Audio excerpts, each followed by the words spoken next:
சீமான் தமிழ்நாட்டுல பேசுற அரசியல் மாதிரி வேற மாநிலத்திலயோ இல்ல வேற நாட்டிலயோ பேசியிருந்தாங்கன்னா இப்படிப்பட்ட சிறந்த தலைவரை விட்டுறக்கூடாதுன்னு தூக்கி வச்சு கொண்டாடி இருப்பாங்க. ஆனா நம்ம தமிழ்நாட்டு மக்கள் ஒரு சீட்டு கூட ஜெயிக்க வைக்கல. அதாவது உயர சித்தாந்தத்தோடு இவ்வளவு கஷ்டப்பட்டு இந்த வெயிலையும் பார்க்காம உழைச்ச பிள்ளைகளுக்கு இது எவ்வளவு பெரிய ஏமாற்று.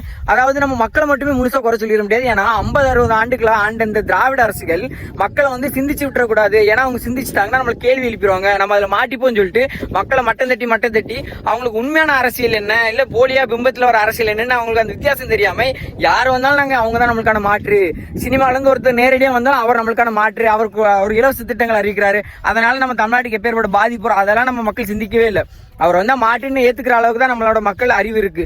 இந்த தேர்தல் முடிவுகளை பார்த்துட்டு சில தமிழ் தேசிய பிள்ளைகள் வந்து இந்த மக்களுக்கு எவ்வளவுதான் நல்லது செஞ்சாலும் நம்ம கடைசி நேரத்துல கை விட்டுருவாங்க, இதுக்கப்புறம் நம்ம எந்த மக்கள் பிரச்சனைக்கு போக வேண்டாம்னு சொல்லி நினைக்க ஆரம்பிச்சிருப்பீங்க. ஆனா நம்ம என்ன சொல்றோம்னா, மக்களுக்கு நம்ம ஒருத்தங்க தான் இருக்கோம். நம்ம மக்கள் வந்து ஒரு புரிதல் இல்லாம இருக்காங்க. நம்ம தான் அந்த புரிதல் ஏற்படுத்தி மக்களுக்காக அந்த தமிழ் தேசியம்னா என்ன, நாம் தமிழ் கட்சி ஏன் இவ்வளவு தூரம் பாடுபடுறாங்க, ஏன் இந்த இப்போ நிறைய பேர் சொல்லுவாங்க நீங்க விஜய் மட்டுமே விமர்சிச்சுட்டு இருக்கீங்க. அதுக்கான காரணம் இப்போ உங்களுக்கு தெரிஞ்சிருக்குமே, காங்கிரஸ் கூட கூட்டணி வச்சிருக்காங்க. நம்ம இனத்தை கொன்றளிச்ச காங்கிரஸ் கூட கூட்டணி வச்சுட்டு நல்லாச்சு கொடுப்போம் சொன்னா அது எப்படி நீங்க மக்கள் நம்பிட்டு இருக்கீங்க? இதனாலதான் நாங்க விமர்சிச்சுட்டே இருந்தோம். அதனால தமிழ் தேசிய பிள்ளைகள் நீங்க வந்து மனசு தளர விட்டுறாதீங்க. நமக்குன்னு ஒரு காலம் வரும். அது வந்து இப்போ காங்கிரஸோட தாவிக கூட்டணி வச்சிருக்கல, அதை வந்து இன்னும் உறுதிப்படுத்தி இருக்கு. நமக்கான காலம் விரைவில் வரும்.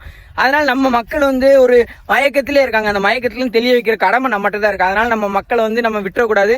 எப்பவுமே நம்ம மக்களுக்கு நம்ம தான் இருக்கோம். நம்ம தான் அவங்களுக்கு கை கொடுத்து தூக்கி விடணும். தமிழ் தேசியம் தான் நம்ம தமிழ்நாட்டு மக்களுக்கான பாதுகாப்பு.